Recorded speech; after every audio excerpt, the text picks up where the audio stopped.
नमस्कार, द लक्ष्य एक्सप्रेस में आपका स्वागत है। मैं हूं आपके साथ रूबी और आइए नजर डालते हैं इस वक्त की बड़ी खबर पर।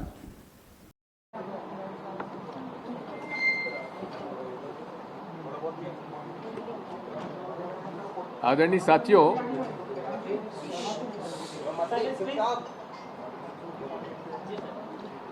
साथियों, जो 2 सितंबर 2025 से लेकर जो एक घटनाक्रम चला छिंदवाड़ा के परासिया अस्पताल में, जहां कोल्ड ड्रिफ्ट कफ सिरप के कारण बच्चों को वो दवाई दी गई जिसमें कि डायएथिलीन ग्लाइकोल, जो कि 0.1% से ज़्यादा नहीं होना चाहिए, 0.1%, वो दवाई दी जा रही थी। और उसकी वजह से ये बच्चों को पिलाने पर उनका निधन हुआ। और 2 सितंबर से लगातार ये जब घटना बढ़ती चली गई, तो 2 अक्टूबर को माननीय उप मुख्यमंत्री स्वास्थ्य विभाग ने क्लीन चिट दी कि इसमें कोई गड़बड़ नहीं हुई है, सब ठीक है। ऐसे व्यक्ति का क्या इस्तीफा नहीं होना चाहिए था? और यह नहीं है, इसके बारे में 2022 और दिसंबर 2022 और 2023 में हिंदुस्तान में बनी डायथिलीन ग्लाइकोल DEG का DOK-1 मैक्स, जो मैरियन बायोटेक के कारण समरकंद उज़्बेकिस्तान में 18 बच्चे मरे थे, और उसकी जानकारी देश के हेल्थ मिनिस्ट्री में थी। अब बात यह है, ये मेरे पास जो यहाँ बैठे हुए हैं श्री राजेंद्र दुबे, ये मध्य प्रदेश के हमारे पूर्व अध्यक्ष, हमारे पब्लिक सर्विस कमीशन विनय दुबे के भतीजे हैं और पब्लिक हेल्थ कंसल्टेंट रहे हैं, एक्सपर्ट हैं। और इन्होंने केंद्र सरकार, जब यूपीए सरकार थी, उन्होंने नेशनल हेल्थ मिशन लॉन्च किया था। उस नेशनल हेल्थ मिशन के अंतर्गत ये United Nations office project and services में काम करते थे, और केंद्र सरकार ने इनको कंसल्टेंट के रूप में लिया था। 2007 के बाद नेशनल हेल्थ मिशन के लॉन्च होने के बाद मध्य प्रदेश सरकार ने 2007 से लेकर 2013 तक United Nations office of project and services के कंसल्टेंट के रूप में राजेंद्र दुबे जी को यहाँ पोस्टिंग भोपाल में की थी। तब से हमसे ये परिचित हैं। और नेशनल हेल्थ मिशन के अंतर्गत ये नियम बनाया गया था, और उसकी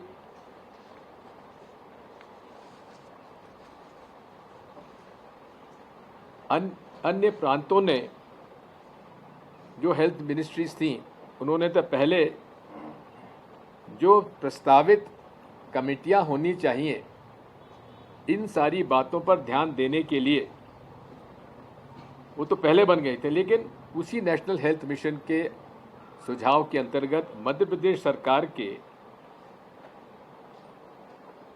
लोक स्वास्थ्य एवं परिवार कल्याण मंत्रालय ने 7 सितंबर 2013 को ये आदेश दिया था, जिसकी प्रति मेरे पास है, आपको उपलब्ध करा देंगे, जिसमें राज्य स्वास्थ्य मिशन का गठन किया जाएगा, जिसके अध्यक्ष मुख्यमंत्री होंगे, सह अध्यक्ष लोक मंत्री लोक स्वास्थ्य एवं परिवार कल्याण विभाग होंगे और उसके अंदर काफ़ी सदस्य होंगे। उसका डिटेल मैं आपको दे दूंगा। इसकी जो राज्य स्वास्थ्य समिति की गवर्निंग बॉडी है, उसके अध्यक्ष मुख्य सचिव और संयोजक मिशन संचालक राज्य स्वास्थ्य मिशन। इसी के साथ राज्य स्वास्थ्य कार्यकारिणी समिति प्रमुख सचिव लोक स्वास्थ्य परिवार कल्याण उसके अध्यक्ष हैं और स्वास्थ्य आयुक्त सह अध्यक्ष। इस तरह से ही आगे जिला स्तर पर भी कमेटी बनाने का आदेश है, जिसके प्रभारी मंत्री मध्य प्रदेश शासन के अध्यक्ष होंगे और जिला कलेक्टर सह अध्यक्ष होंगे और मुख्य कार्यपालन अधिकारी जिला पंचायत उपाध्यक्ष होंगे। जिला स्वास्थ्य समिति की गवर्निंग बॉडी के अध्यक्ष जिला कलेक्टर होंगे और सीईओ जिला परिषद उपाध्यक्ष होंगे, मुख्य चिकित्सा एवं स्वास्थ्य अधिकारी संयोजक होंगे। ये कमिटियां बनी हुई हैं, लेकिन क्या इन कमिटियों कभी बैठक हुई भी कि नहीं हुई? मेरे कुछ मध्य प्रदेश सरकार से सवाल हैं। मुख्यमंत्री राज्य स्वास्थ्य समिति के अध्यक्ष आप हैं और स्वास्थ्य मंत्री अध्यक्ष हैं। इस समिति ने नागरिकों के स्वास्थ्य के प्रति अपनी जिम्मेदारी क्यों नहीं निभाई? क्या 2013 से लेकर अभी तक कोई इसकी समिति की बैठक हुई भी कि नहीं हुई? क्या मुख्य सचिव ने मीटिंग ली कि नहीं ली? क्या प्रभारी मंत्री जी ने इसकी मीटिंग ली कि नहीं ली? क्या जिला कलेक्टर महोदय ने इसकी मीटिंग ली कि नहीं ली? यदि मीटिंग लेते रहते तो ये सारी बातें सामने आ जाती।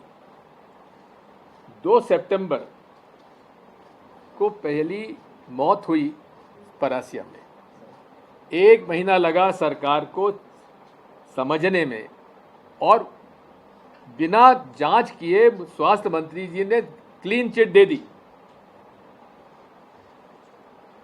कोल्ड्रिप जैसी जहरीली दवा प्राइवेट चिकित्सकों के बिक्री के लिए उपलब्ध कैसे होती रही, जबकि टेंडर और नियामक प्रक्रियाओं में एक्सपिटेंस जैसे ग्लिसरीन के लिए टाइप 4 ड्रग मास्टर फाइल या certificate of suitability, certificate of European pharmacopoeia अनिवार्य होना चाहिए था। क्या इसका पालन हुआ? क्या बच्चों की जान की कीमत पर कमीशन खाने का खेल सरकार की नाक के नीचे सरेआम नहीं चल रहा था? इसी प्रकार केंद्रीय स्वास्थ्य मंत्री जेपी नड्डा जी से मेरे सवाल हैं।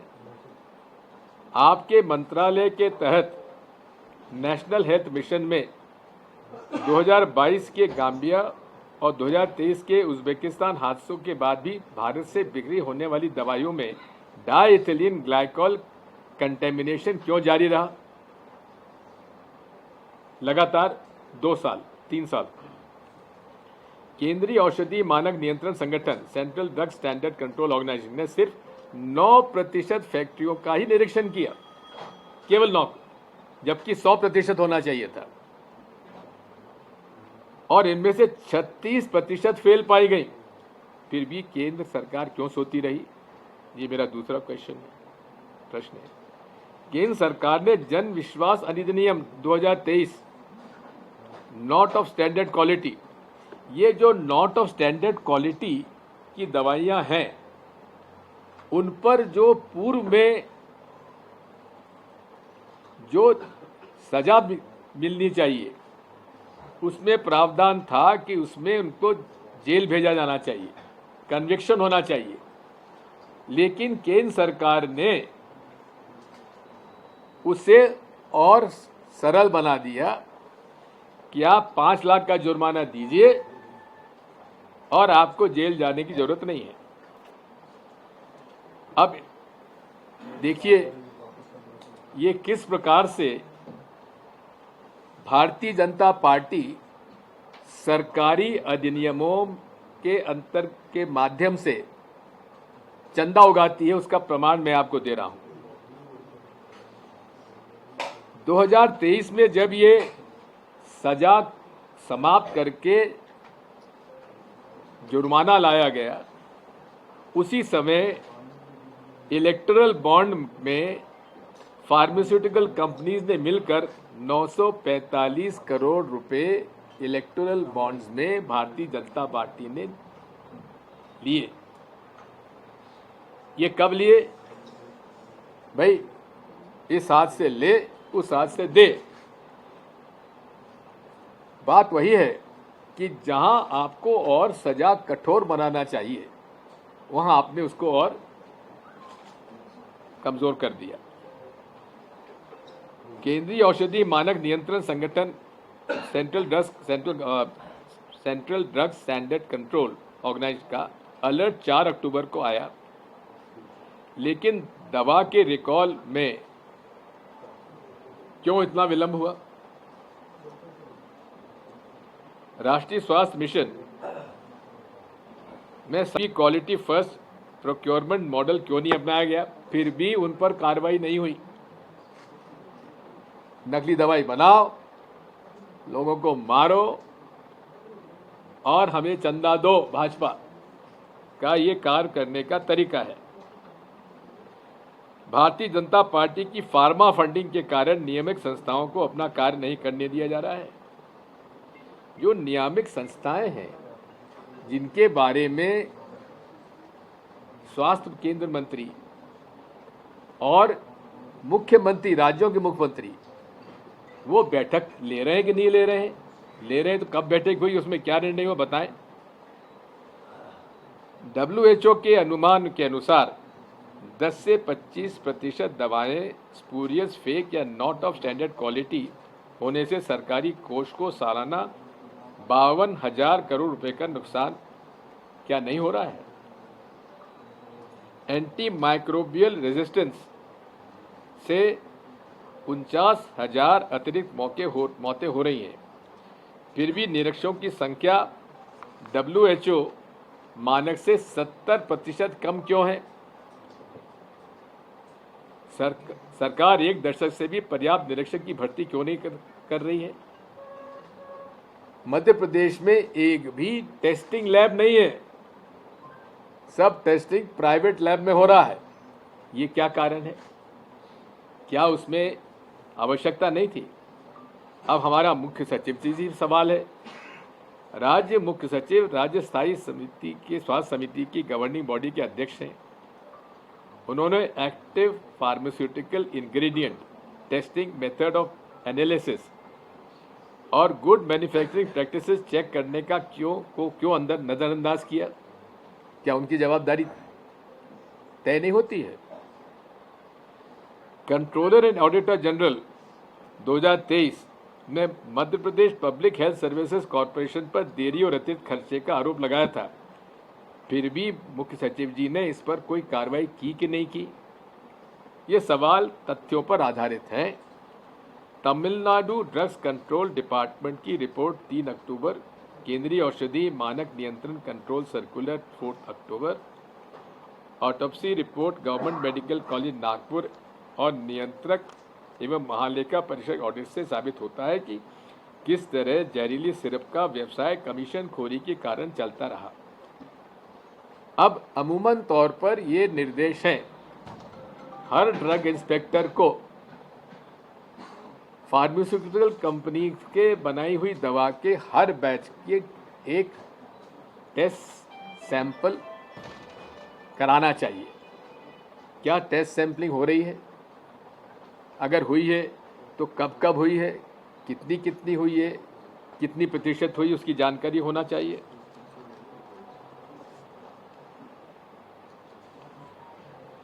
केंद्र ने रिकॉल 4 अक्टूबर को जारी किया, लेकिन प्राइवेट चैनलों से बिक्री जारी रही क्योंकि राज्य स्वास्थ्य सोसाइटी पब्लिक प्राइवेट पार्टनरशिप के जरिए निजी क्षेत्र की निगरानी नहीं की। नेशनल हेल्थ मिशन के तहत केंद्र 60% फंडिंग देता है, फिर central drug standard control organisation ने Madhya Pradesh food and drugs administration sampling क्यों नहीं कराई? पोस्ट खाली पड़ी हुई है, जो हैं उनका आप जान रहे हो महीना बना हुआ है, महीना वसूली चला हुआ है। जन विश्वास अधिनियम आपकी सरकार का है, जो नकली दवाएं बनाने और बेचने वाले की सजा को कमजोर करता है। मध्य Pradesh food and drugs administration ने 6 अक्टूबर को 3 अधिकारियों को सस्पेंड किया, लेकिन मुख्य सचिव ने तीनों नौकरशाहों पर अभी तक कार्रवाई आगे की क्यों नहीं की? क्या इन पर कोई कानूनन जुर्म नहीं बनता? जिन भारतीय जनता पार्टी ने फार्मास्यूटिकल कंपनी से भारतीय जनता पार्टी ने 945 करोड़ रुपए चंदा लिया है, उसमें से 35 फर्म ऐसी थी जिनकी दवाओं की गुणवत्ता निर्धारित मापदंडों पर खरी नहीं पाई गई। ऐसी कंपनियों ने चंदा दो धंधा लो का क्रूर खेल किया, उनको सबको उन्होंने रेगुलेट कर दिया। जन विश्वास अधिनियम के बाद not of standard quality alert 94 तक पहुंच गए। मतलब जो सब स्टैंडर्ड दवाइयाँ जो पहले केवल 30-35 मिलते थे, फर्म मिलते थे, अब वो 94 हो गए हैं। यानी कि खूब सब स्टैंडर्ड दवाइयाँ बनाओ, कोई तुम्हें नहीं पूछेगा, तुम्हें कोई जेल नहीं भेजेगा। 5 लाख तुम जुर्माना कर देना, जमा कर देना, हम और भाजपा के और इलेक्ट्रल बॉन्ड में 2-4 करोड़ 5 करोड़ डाल देना, काम चल जाएगा। इस पूरे प्रकरण पर मैंने मांग किया है माननीय प्रधानमंत्री जी से कि वे इसकी स्पेशल इन्वेस्टिगेटिव टीम बनाए under the scrutiny of a supreme court sitting जज के माध्यम से इसकी जांच होना चाहिए। अभी कुछ दिन पहले ही, अभी आज के ही अखबार में ये खबर आई है कि लगभग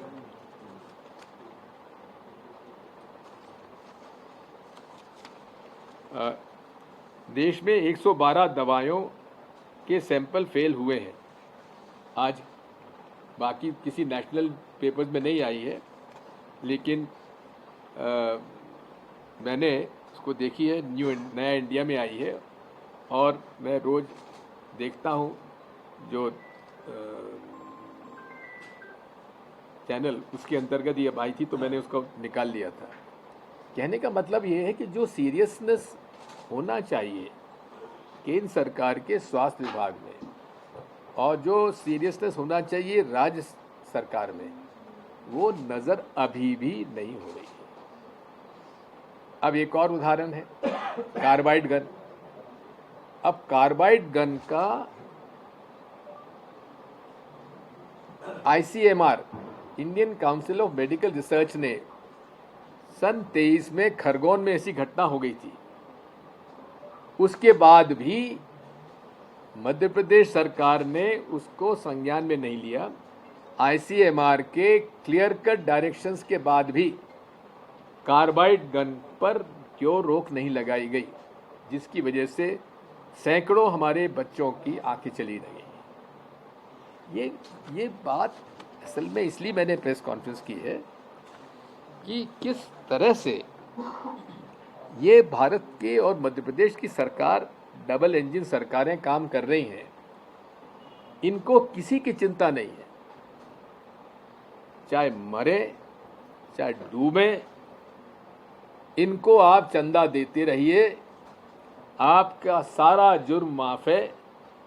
तुम अगर कानून में भी परिवर्तन चाहते हो तो लाओ, इलेक्टोरल बॉन्ड में पैसा दो और तुम्हें किसी को जेल भी नहीं होगी और 2-5 लाख रुपए तुम्हारा जुर्माना होके हम छोड़ देंगे। ये मैं तथ्यों के आधार पर, रिसर्च के आधार पर मैं कह रहा हूँ। और मैं भाई हमारे पुत्र समान राजेंद्र दुबे को मैं धन्यवाद दूंगा, जिन्होंने रिसर्च कर मुझे तथ्य दिए जो मैं आपके सामने प्रस्तुत कर रहा हूँ। प्रधानमंत्री जी को मैंने जो आज पत्र लिखा है मैंने अपने सोशल मीडिया पर और मेरी वेबसाइट पर डाल दिया है, आप उसको एक्सेस कर सकते हैं। धन्यवाद।